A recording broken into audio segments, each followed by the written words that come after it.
If you're gonna go and buy a first year new vehicle, you need to go into it with the expectation that there is a high chance, a high probability that there's going to be items that are gonna fail. Hey everyone, it's Ben Hardy here, and yes, in today's video, we're gonna be talking about the TRX a little bit, but we're also gonna talk about the fact that we just hit 100,000 subscribers. Super excited for that, super grateful for that as well. And also, none of the stuff that happened with the TRX was intentional whatsoever. I just want to clarify that. I understand some of my videos have like flashy titles and all that kind of stuff, but like I have to like do that so that people watch the videos. So I mean, it's just a YouTube thing. But anyways, I figured why not take out the limited for today's video. So we'll do like a point of view drive so you guys can see a little bit more drive time with this truck. So let's just get straight into it. Well, let's get into everything. And sorry, this isn't gonna be the most exciting drive. We're actually just heading to downtown Salt Lake. I gotta drop some stuff off over at the Land Rover Jaguar dealership.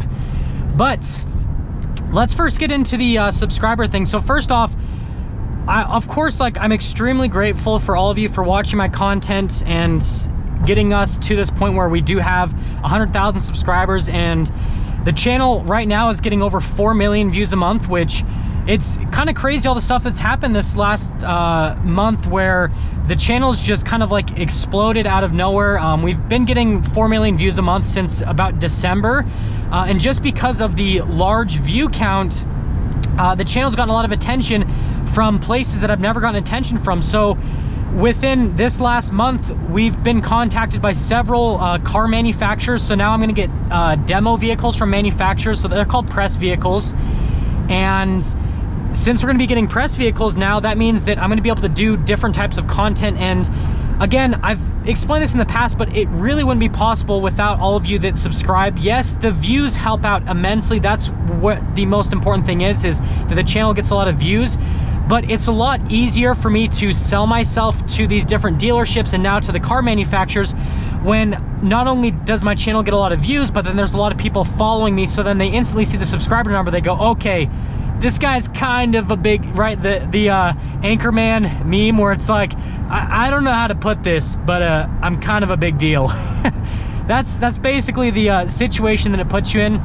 And you know, the funny thing is, just like mentally for people, as soon as they see any number over 100,000, they instantly like look at the channel in a different way. And so I really think this milestone is just gonna help me out with getting just even more access than what I've had before with cars. So again, I'm super grateful for you guys. Thank you for subscribing. And a lot of you are actually new subscribers. I mean, we have 100,000 subscribers now, and as of the last like 90 days, over 20,000 of those subscribers have been new. So it's like most of you that are subscribed are actually newer to the channel. And so like, welcome to the Ben Hardy squad, whatever you want to call it.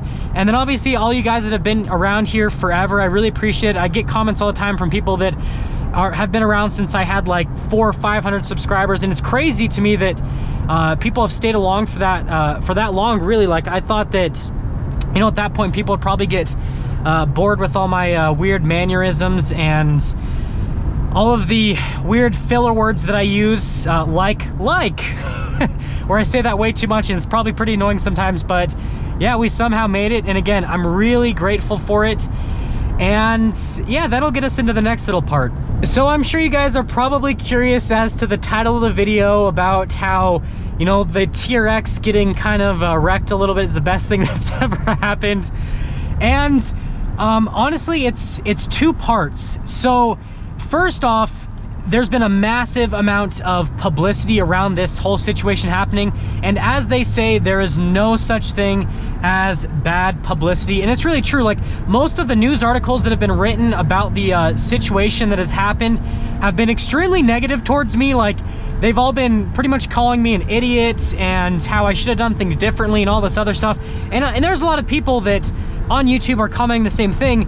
But at the same time, over the last few days, so it happened on Sunday, I posted the video at 5 p.m. Sunday. It's Wednesday or afternoon as of me filming this.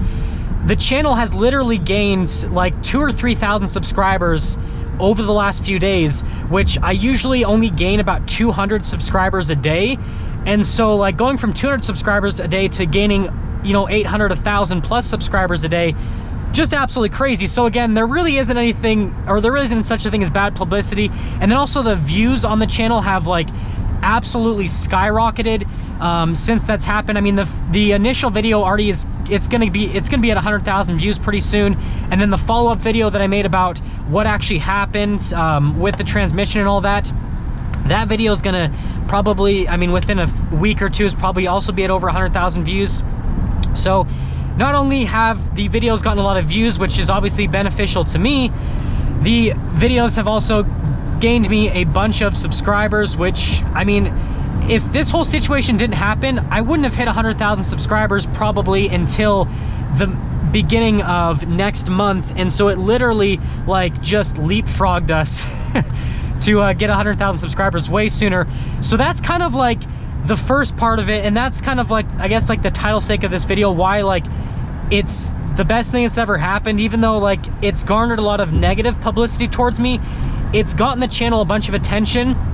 And because it's gotten the channel a bunch of attention, we've gained subscribers, we've gotten a bunch of views, and it's kind of now put me into this new sort of realm with automotive YouTube because of the subscriber count that I have now. Now, the next big benefit of this whole situation is what you guys are looking at right now, this Ram 1500 Limited. So if I had never had that situation happen in the middle of the desert with the TRX and needed a vehicle to drive around, I wouldn't have the opportunity to drive this Limited for the part of a week. And that's actually been another huge benefit of the situation, because while my truck's in the shop, I have this other truck that I don't own that I can film content on, which has done really well. So again, as of me filming this video, the first video I filmed on this truck already has like 13,000 views. And then the other video that I posted this morning already has almost 10,000 views on it.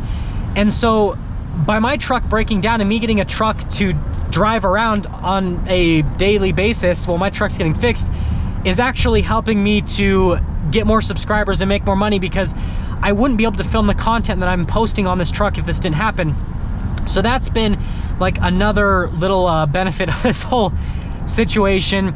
And that'll now kind of lead into kind of like the final benefit, and that has been all of the, I guess, talking that I've done with Ram that I don't really think would have been able to happen if the situation wouldn't have happened, because obviously everyone knows the TRX is Ram's halo truck, and they want to make sure that that truck is just a solid vehicle that people aren't going to have issues with, so that they can, you know, help to pull a bunch of customers from buying Raptors to then buy TRXs. I mean, I'm one of those people that I owned a Raptor, I traded in for a TRX, and Ram wants to continue that trend, obviously. And so, you know, anyone that has a TRX that has situations like this pop up, they're gonna get a lot of attention whether or not they have a YouTube channel like me. I know a lot of people commented that, they go, oh, the only reason you're getting a $70,000 limited loaner and the only reason that Ram is giving you a new transmission is because you have a YouTube channel. That's not true. If I wasn't a YouTuber, if I was just a regular customer and my transmission blew out in the middle of the desert, Ram would be doing the same exact thing for me. It's like my YouTube channel has nothing to do with this except for one point. So yes, Ram did see the YouTube video that I posted on Sunday, so that's why they had a representative at the dealership before I even got there. But if I was a regular customer that didn't have a YouTube channel, the only difference with that situation is I would have gone into the dealership, said, hey, my truck broke down, and then Ram would have sent out a representative still. It's just that instead of the representative being there in the morning already waiting for me, I would have maybe had to wait 30 minutes or an hour, however long it takes that person to drive to the dealership to get there. So that is the only difference.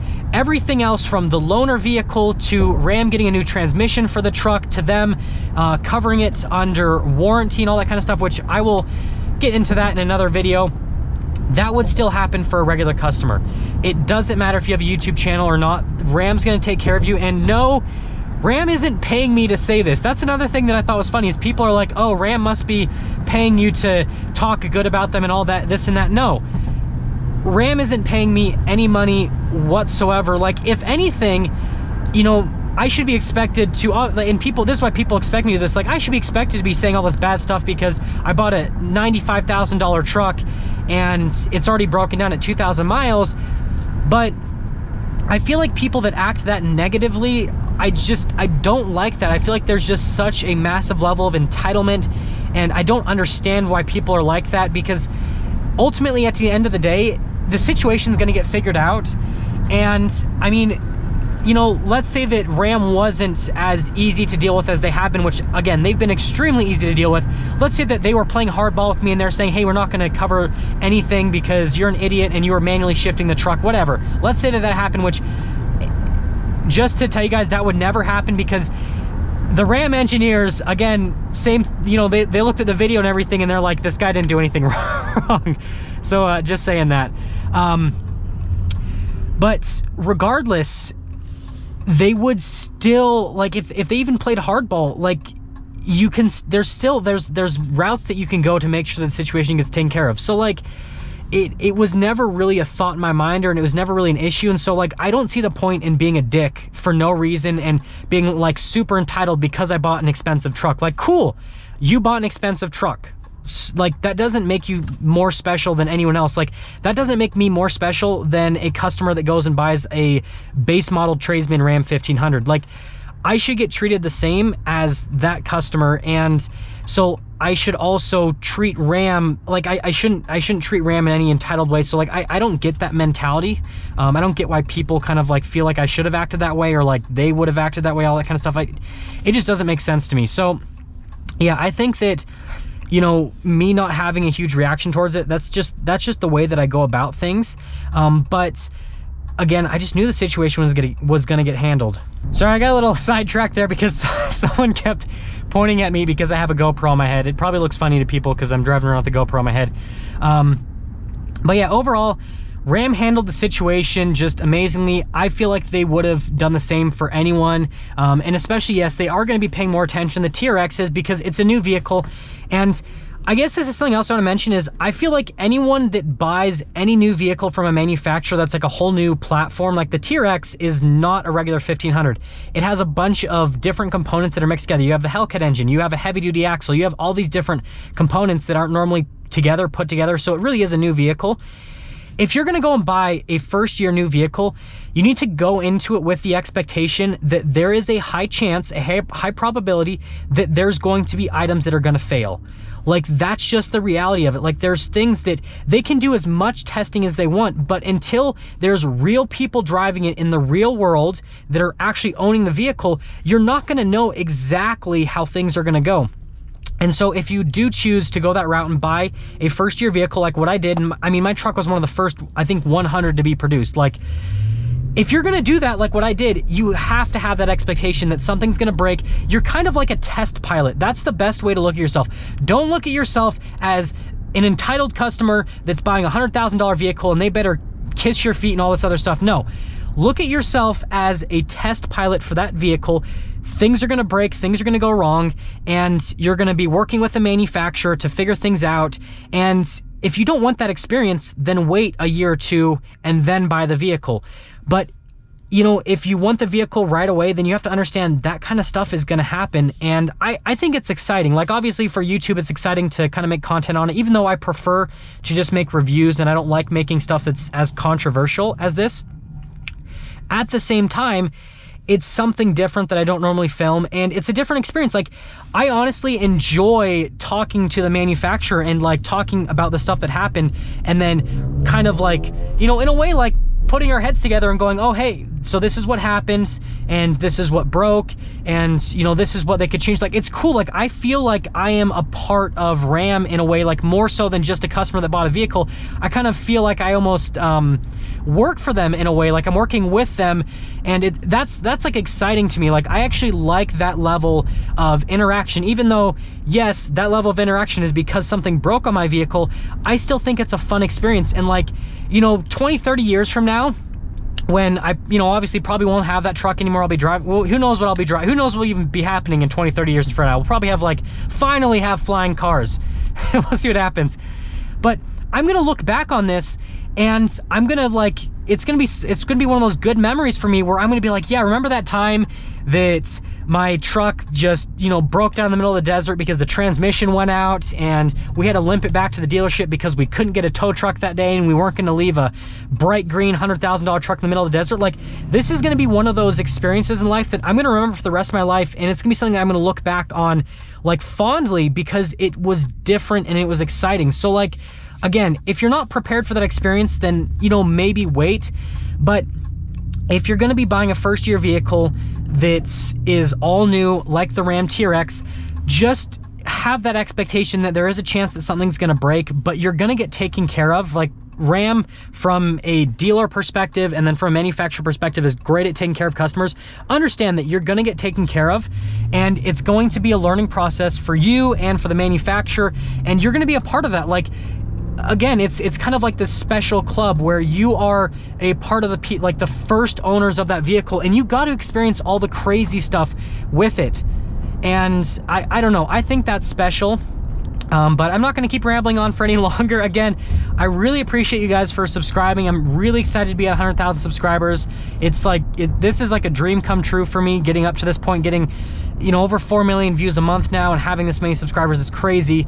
But as always, if you're stopping in for the first time, please subscribe, and I'll see all of you in the next video.